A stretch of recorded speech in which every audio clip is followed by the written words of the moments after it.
Hi! Today we're talking about everything you need to know about owning rabbits. We're going to be starting with breed variations.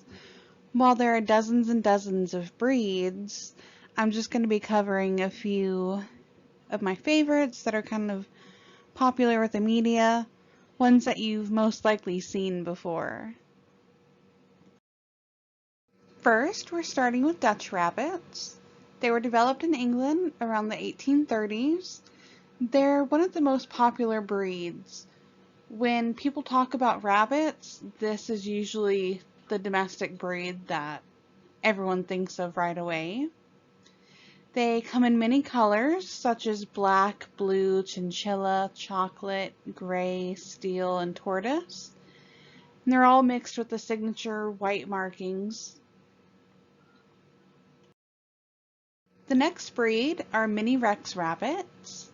They were created in 1984 in Florida. They come in a wide variety of colors. No matter what kind of color you're looking for, you'll most likely find it with the Mini Rex rabbits. They do have different hairs. Their hair actually protrudes out instead of laying flat like many of the other rabbit breeds. So they seem really fluffy and have a nice thick coat. So if you're looking for kind of a cuddly bunny, this might be a good breed option for you. Next, we have lionhead rabbits. They come in even more colors than the previous Mini Rex. They have different blacks, blues, otter, chestnut, chinchilla, frosted pearl, Siamese sable, smoke pearls.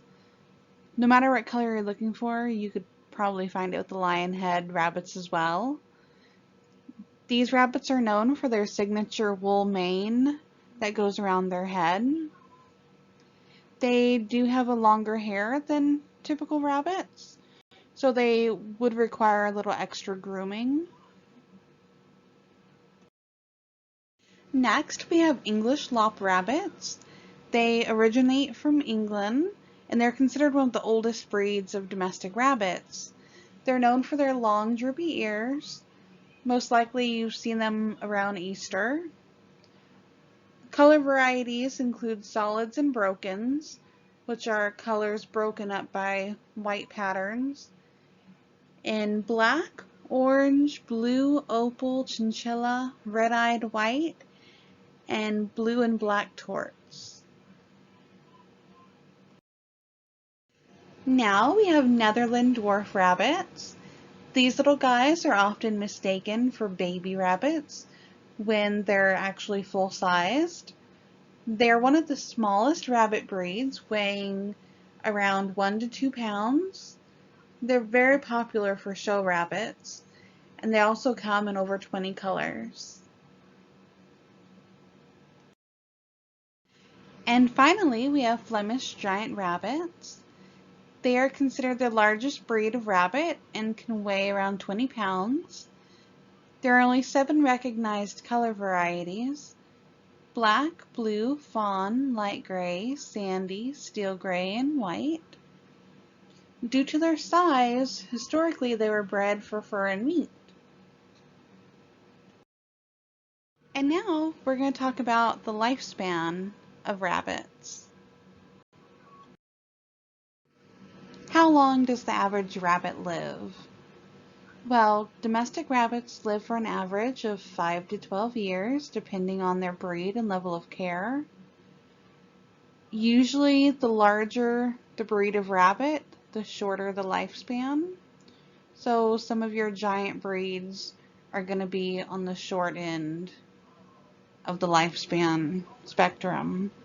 And while your dwarfs, they're going to be the ones who are living longer. Wild rabbits, however, have a much shorter lifespan than domestic rabbits. They usually only live for 1 to 2 years. You want to definitely keep this in mind if you rescue a wild rabbit. Next, we have feeding and diet. A rabbit's diet is about 80% hay, some fresh vegetables, and a bit of pellets. Some treats are okay to give your rabbit, mostly fresh fruit. Some people do fresh herbs. You definitely want to give them sparingly. Rabbits are prone to obesity and they could start refusing to eat their other foods and only want their treats. Rabbits have very specific dietary needs. Always do your research before introducing new foods. They have a very sensitive digestive system, and if things go out of balance, they could get sick and possibly die. And now we're moving on to grooming. How do I groom my rabbit? Well, first off, rabbits should be groomed at least every 3 days to help with shedding and prevent illnesses. More often if they're going through a particularly heavy shed. The main goal is to remove excess fur to prevent ingestion. Rabbits naturally clean themselves often, so they will digest a little bit of fur. Brushing often helps minimize it. Other grooming needs are mat and debris removal, cleaning eyes, ears, and bottom, and nail trims. Often, rabbits can get hay in their eyes that could lead to a possible infection. Same with their nails. If they get too long and break off, it could lead to a possible infection. While you're grooming, you want to keep an eye out for parasites and urinary tract issues. If you see diarrhea, it's a good time to call your vet. And next, we're going to be talking about housing. How do I cage my rabbit? Well, domestic rabbits can be raised outdoors or indoors. Their housing can range from outdoor hutches to indoor cages. Some rabbits are even trained to run free in the home. Rabbits should never be completely confined. Exercise is needed to maintain a rabbit's physical and behavioral needs. A rabbit should not be in a cage 24/7. They need room to run and jump. Many stores even offer play yards, so your rabbit can have a safe space to play. They can be used indoors or out. You really want to remember that a rabbit is very similar to a small child. They love to get into everything. They're very curious. They're often putting things in their mouth and chewing on things. So you will need to rabbit-proof your home if you plan on letting them run free. Rabbits can even be litter box trained, similar to cats. And now we have behaviors and sleep patterns. How should my rabbit act? Rabbits are usually very docile and make a quiet, gentle pet. They're also very social and often kept in pairs. Rabbits may give a warning scream or growl to make it known they are not happy or afraid. They're also crepuscular, meaning they're most active at dawn and dusk. Rabbits can sleep about 11 hours a day, mostly at night, but they do enjoy to take naps throughout the day. And now we're moving on to veterinary care. When to see a vet. If you're looking for a pet that doesn't require a lot of vet visits, a rabbit might be for you. Rabbits do not require any vaccinations. A yearly wellness exam is recommended just so you can monitor their health. Spaying and neutering helps rabbits with behavior problems and can help them live a long, healthy life. Anytime illness or injury is suspected, you definitely want to contact your vet. Rabbits can get severe diarrhea whenever they have changes in their diet. They're also prone to injuring their back and their back legs. And they also love to chew on everything.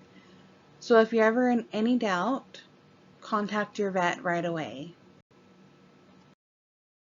And now I'm going to discuss mating. Rabbits reach maturity around 6 months of age. They have a gestation period of about 30 to 32 days.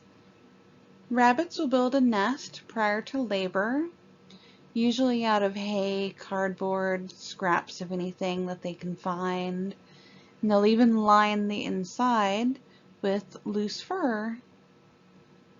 They have an average litter size of about 6 kits.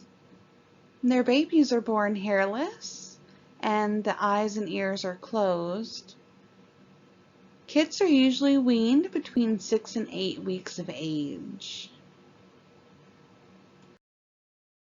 And now we're moving on to handling and restraint. How do I handle a rabbit? Never lift them by their ears. Always support their back and rear legs. Improper handling can result in injury. Rabbits can be transported in cat carriers. And similar to cats, rabbits can be wrapped up in a towel to help restrain, and it can also help keep them calm. Thank you so much for watching.